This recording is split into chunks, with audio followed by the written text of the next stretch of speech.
The dining room reeked of stale tea and old dust when my mother raised her voice to a harsh pitch. Learn from your sister Emily, who sends us 5,000 every single month, you ungrateful daughter. Her words were more cutting than any sharp object. I opened my mouth, prepared to reveal the truth.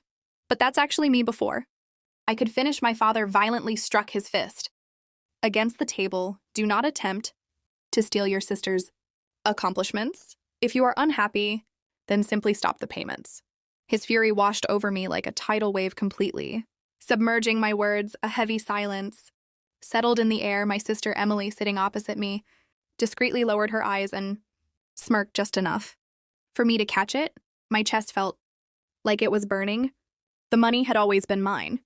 The self-deprivation, the incredibly late nights, the persistent grind. It had all come from me.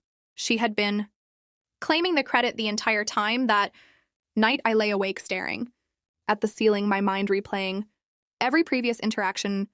How many times had she deliberately slipped into my shadow, presenting herself in my victorious attire? The realization stung deeper with every breath. I hadn't simply been betrayed. I had been utterly erased. It hadn't always been this way years ago.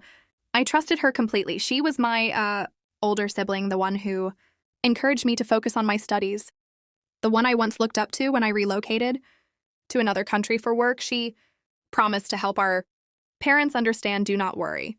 She had assured me over the phone, I will handle the explanation.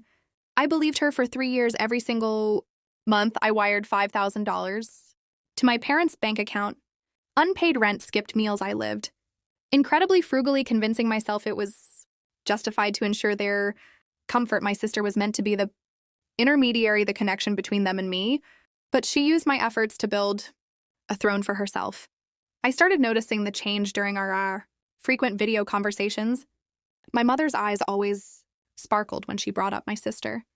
She is so successful. She takes such wonderful care of us. My father would proudly nod. They never once mentioned my name, never. Inquired how I was managing to survive. When I cautiously hinted at my own financial challenges, they swiftly dismissed it, immediately praising her once more. A deep, unsettling feeling took root, but I didn't push it, not yet. The truth emerged entirely by chance. A visiting cousin accidentally revealed it during a casual call. Your sister Emily is truly remarkable. Isn't she always boasting about how she sends $5,000 every month? Auntie simply cannot stop bragging. I froze, my hand gripped the phone tightly. My sister hadn't just allowed them to believe this. It was her deliberate performance, her personal script, her completely stolen glory.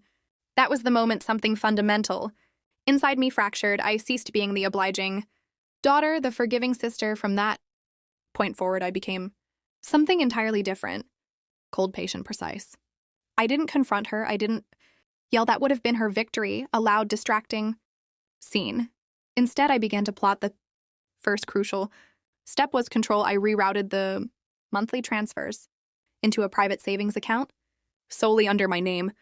Not a single word to anyone. The second step was silence. I wanted to observe how long it would take before her facade cracked. And sure enough, exactly 1 month later, the inevitable storm erupted. It was another tense family gathering. The air was heavy with anticipation. My father's voice thundered through the room. Why hasn't the money arrived this month? Are you attempting to test our patience? His eyes bore into me with fierce suspicion. I did not flinch. I simply directed my gaze at my sister Emily. Her face paled. Slightly, a small but significant crack in the porcelain of her composure. She stammered for an explanation. I had some unforeseen issues at work. Work. I interrupted smoothly, my voice calm and completely deliberate. That is strange because I stopped sending the money last month. The room instantly froze. My mother blinked rapidly. What exactly are you saying? I leaned forward, my gaze never leaving my sister's face.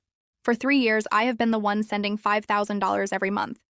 Not her, me. She has been deceitful, claiming credit for my considerable sacrifice. Gasps filled the room. My father's jaw clenched tight. My mother's hands began to tremble, her voice cracking. All this time it was you. She turned toward me, her expression almost fearful. Why didn't you speak up? I inhaled slowly. Because I wanted you to witness the truth for yourselves. The scene immediately fractured. my father shouted. My mother wept. My sister sat utterly frozen. Her meticulously constructed image was crumbling. She tried to speak, but no sound came out, only silence, only overwhelming. Shame, that was the moment of my absolute triumph. Not loud, not aggressive, just the truth. Undeniable and incredibly heavy, wrapping itself around her. Like a garrote, I rose abruptly, my chair scraping against the floor. I have completed my responsibility. I will continue to financially support you, but from this moment forward, directly with no intermediary, I did not look at her again. She was utterly finished.